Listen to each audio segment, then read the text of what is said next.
Hai semua, Shalom. Selamat datang ke channel kami, iaitu Rhapsody Reality bersama TNI Malaysia. Masa untuk Rhapsody, masa untuk santapan rohani. Haleluya. Pada hari ini 21 Julai, Pastor Chris ingin berkongsikan satu mesej yang sangat bermanfaat, di mana ia bertajuk Berpeganglah pada kebenarannya. Haleluya. Marilah kita sama-sama melihat ayat pembukaan kita dari Alkitab Yakobus 2 ayat 23 yang berkata, "Dan digenapilah kitab suci yang mengatakan, lalu percayalah Abraham kepada Allah, dan hal itu diperhitungkan kepadanya sebagai kebenaran. Maka dia disebut sahabat Allah." Amen. Ianya sangat penting untuk kamu memahami bahawa terdapat beberapa aplikasi dan definisi yang luas tentang kebenaran. Tetapi yang pertama dan yang terpenting sekali, kebenaran itu adalah sifat Allah. Sifat kebenarannya. Amen. Sifat Allah dapat digambarkan dari pelbagai sudut pandangan yang berbeza. Sebagaimana kita mengatakan bahawa Allah itu adalah kasih. Jadi, kasih itu adalah sifatnya. Namun apabila kita bercakap tentang kebenaran, kita sedang membicarakan satu sifat yang berbeza. Puji Tuhan. Saudara-saudari semua, kebenaran yang merupakan sifat Allah adalah kemampuannya untuk menjadi adil dan melakukan apa yang betul sahaja dan selalu. Itu adalah kesempurnaannya, ketepatannya, dan kecemerlangannya dalam kemuliaan. Haleluya. Kebenaran membezakan Allah yang penuh kemuliaan dari orang lain. Dan kebenaran ini sesungguhnya tidak dapat dicapai oleh manusia atau apa jua makhluk pun. Oleh itu, dalam kemurahan hati Allah, Dia menganugerahkan, mengurniakan, atau memberikan kita suatu jenis kebenaran yang dipanggil dibenarkan. Haleluya. Kamu mungkin pernah mendengar apa yang dipanggil oleh sebilangan negara sebagai sijil undang-undang. Sijil undang-undang itu dapat membantu kamu untuk memahami apa itu kebenaran atau apa yang dibenarkan.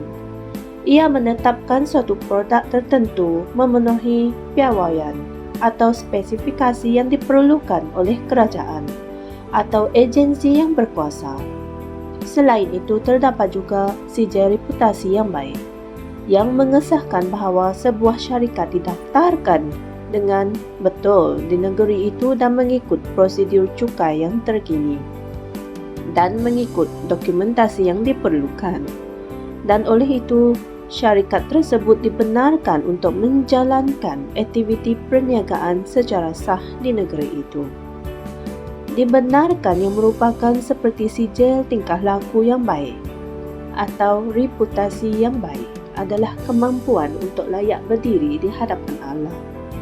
Sekarang, kita boleh bersekutu dengannya tanpa rasa takut dan malu. Bahagian yang paling indah mengenai hal ini adalah Dia tidak perlu menunggu kamu untuk mematuhi atau menyediakan dokumentasi yang diperlukan dan memenuhi semua piawaian yang diperlukan terlebih dahulu. Dia, yaitu Tuhan, telah mengisytiharkan kamu benar oleh kerana apa yang Yesus sudah lakukan untuk kamu. Haleluya. Saudara-saudari semua, ingat semula apa yang kita telah baca dalam ayat Injil tema kami yang mengatakan bahawa lalu percayalah Abraham kepada Allah, dan hal itu diperhitungkan kepadanya sebagai kebenaran. Amen. Allah telah memberikan Abraham sijil kebenaran kerana dia percaya, dan begitu juga kebenaran telah dianugerahkan kepada kamu oleh kerana iman kamu dalam Yesus Kristus. Haleluya. Itulah pemberian Allah, sebuah pemberian rahmat telah diberikan kepada semua orang yang menjadi efektif pada saat seseorang menjadikan Yesus Kristus sebagai Tuhan dalam hidupnya. Haleluya. Puji Tuhan. Saudara-saudari semua, marilah kita sama-sama membuat pengakuan ini. Oleh rahmat, aku telah menerima sifat kebenaran Allah dan aku telah dipindahkan ke dalam kerajaan anaknya yang dikasihi, di mana aku berkuasa dan memerintah dengannya. Aku berkuasa ke atas iblis dan keadaan, dan aku hidup dalam kebenaran Allah, dan hidup sebagai kebenaran Allah. Oleh itu, tiada apapun dan tiada sesiapa pun yang dapat menghakimi aku lagi, kerana Allah telah membenarkan aku dan membebaskan aku daripada dosa. Maha mulia Tuhan. Amen. Sebagai renungan tambahan, kalian bolehlah merujuk dari Alkitab Yohanes 1 ayat 17, Roma 3 ayat 26 hingga 28, dan Roma 4 ayat 5 hingga 8. Haleluya. Sungguh indah perkongsian firman Tuhan pada hari ini kan saudara-saudari semua. Oleh itu, jangan lupa beritakan firman Tuhan ini kepada semua orang dan subscribe di YouTube channel Rhapsody Reality Malaysia. Jumpa lagi esok. Tuhan memberkati. Shalom.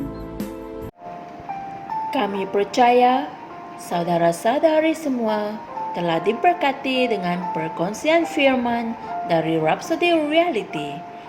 Bagi sesiapa yang ingin menjadikan Yesus Kristus sebagai Tuhan dalam kehidupanmu, kamu boleh mengucapkan doa ini bersama dengan saya.